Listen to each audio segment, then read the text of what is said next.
Well, welcome to the Startup Espresso. I'm Hall T. Martin, the host of the show, where we talk about raising funding for your startup and the time it takes to have an espresso. I hope you enjoy this episode. Hello, this is the Startup Espresso. I'm Hall T. Martin, and we help startups and investors connect for funding. Today, we'll talk about should you raise funding, and if so, how much should you seek?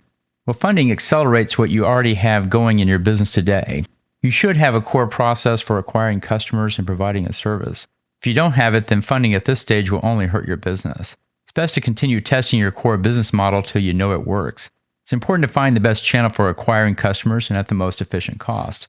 By stating your core business in numbers, you now know what it costs to grow your business.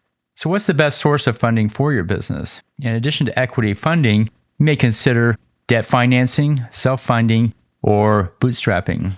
Debt financing requires you to pay back the loan, but after you do so, you own the business outright.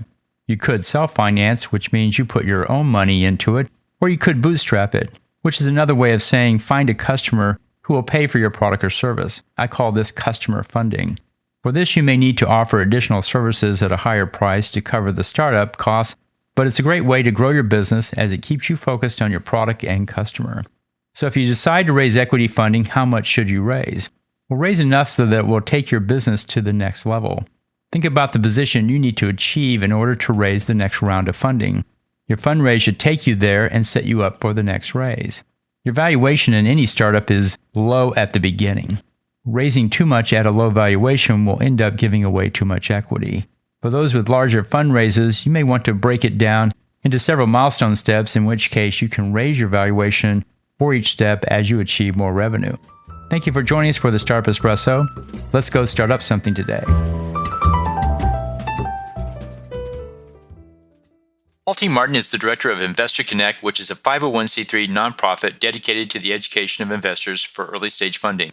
All opinions expressed by Hall and podcast guests are solely their own opinions and do not reflect the opinion of Investor Connect. This podcast is for informational purposes only and should not be relied upon as a basis for investment decisions.